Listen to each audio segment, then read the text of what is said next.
ममता बनर्जी और उनकी सरकार। लेकिन वास्तवतः में देखा जाए तो मां माटी मानुष को पहली बार यदि सम्मान मिला है तो आप रोक रहे हैं। बड़ी खबर जरा अपडेट बताते चले।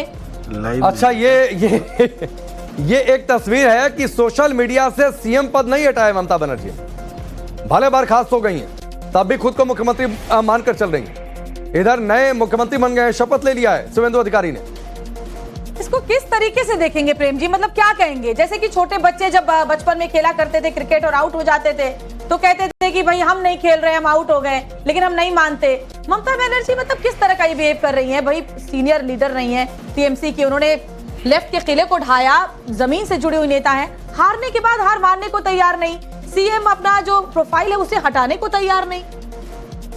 देखिए, प्रोफाइल हटना हटाना तो समय की बात है, हो सकता है शाम में आपको नजर आए कि वो हटा दें, लेकिन मूल बात जो है कि उन्होंने इस्तीफा नहीं दिया, वहां पर आए तो बात हम कर सकते हैं। देखिए, मुझे लगता है कि सुप्रीम कोर्ट ने जब महाराष्ट्र वाले मामले में सुनवाई की थी तो उद्धव ठाकरे से कहा था कि अगर आपने इस्तीफा नहीं दिया होता तो हम आपको रीस्टोर कर देते, और उन्होंने उस सरकार को, राज्यपाल के तमाम फैसलों को गलत बताते हुए असंवैधानिक भी सुप्रीम कोर्ट ने बताया था। तो वहां से चूंकि ममता बनर्जी की स्ट्रेटजी चुनाव को चैलेंज करने की है, तो अगर वो इस्तीफा दे देंगी तो हो सकता है सुप्रीम कोर्ट बोले कि भाई आपने तो इस्तीफा दे दिया, अब मैं क्या करूं। अच्छा, तो कैसे चैलेंज हो जाएगा? अच्छा, कि आपको संभावना लगती है कि बीच में फिर से वो सीएम बन जाएंगे?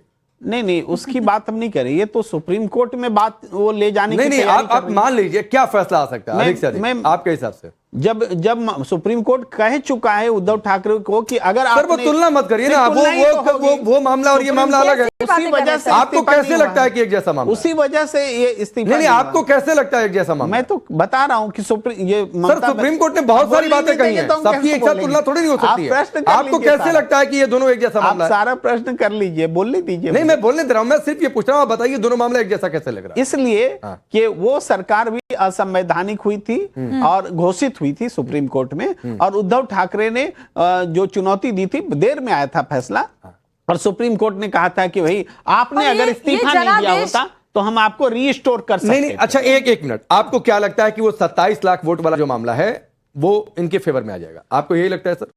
देखिए, जो क्या सबूत रखते हैं। नहीं, मान लीजिए आपके हिसाब से मान लेते हैं कि आ गया। देखिए, तो सर जो मैं क्यों कह रहा हूं कि अगर मान लीजिए वो आ जाता है, जो आप कहना चाह रहे हैं, नहीं कहना चाह रहे हैं, मैं मान लेता हूं आप कहना चाह रहे हैं, तो उसका जो इंप्लीकेशन था वो हद से हद 50 सीट पर था। वो 50 सीट भी अगर टीएमसी के पास होती तो भी बीजेपी को मैंडेट था, सरकार बना लेती। यही बात है। यही देखिए, आप बर्खास्त हो गई हैं। 3 तस्वीरें भी हम नहीं, एक और बात है प्रेम सर, बर्खास्त भी हो गई है ममता बनर्जी, रखते हैं और खुद उसको नहीं, बर्खास्त भी हो गई है, तो लिखना चाहिए था बर्खास्त मुख्यमंत्री प्रोफाइल पर। नहीं, बर्खास्त रेसिग्नेटेड सीएम लिखना चाहिए।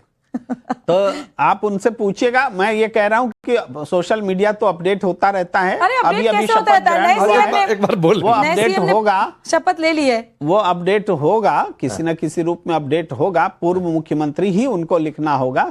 चूंकि एक बात और है, यहीं पर आप ध्यान दीजिए, जब 7 तारीख को रात 12 बजे तक जो है सरकार विधानसभा रह सकती थी नियम के हिसाब से, और मुख्यमंत्री ने इस्तीफा नहीं दिया और राज्यपाल ने बर्खास्त कर दिया, तो कम से कम 7 तारीख के 12 बजे तक समय दिया जाना चाहिए।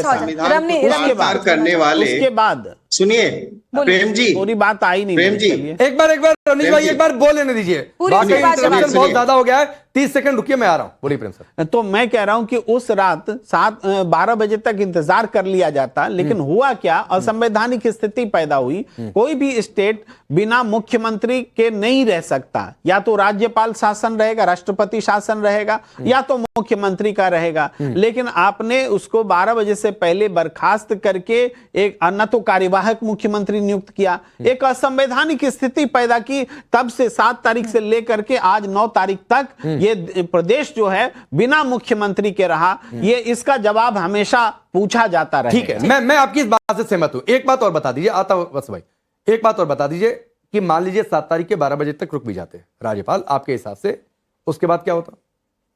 उसके बाद में चूंकि वो टर्म खत्म होता, उसी समय से राष्ट्रपति शासन नहीं, आप फिर वही बात है। कैसी बात है? नहीं, अगर मान लीजिए बर्खास्त नहीं भी होते प्रेम सर, तो 12 बजे के बाद तो वैसे भी जब विधानसभा ही नहीं बची, मंत्रिमंडल ही नहीं बचा, कार्यकाल ही नहीं बचा, तो वैसे भी वो गैप आना था। चूंकि स्टेट को राज्यपाल, राष्ट्रपति शासन या मुख्यमंत्री, कोई स्टेट का हेड होगा, कोई स्टेट चलाएगा। नहीं, मैं दूसरी बात कह रहा हूं, आप बर्खास्त करने को गलत बता रहे हैं और आप ये कह रहे हैं, तो मैं कह रहा हूं रात 12 बजे के बाद भी वही स्थिति होती जो शाम को 6-7 बजे के बाद हो गई।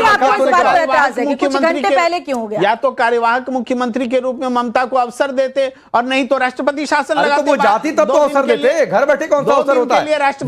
प्रेम जी का सारा गुस्सा इस बात पर है कि बर्खास्त काहे किया। प्रेम जी का सारा गुस्सा इस बात पर है कि नहीं सीएम नहीं हटाकर ठीक कर रही है, कल को गुंजाइश बन जाएगी। गुस्सा अभी भी सत्ता पाल के बैठे हुए। गुस्सा और खुश होने का प्रश्न नहीं है। मैं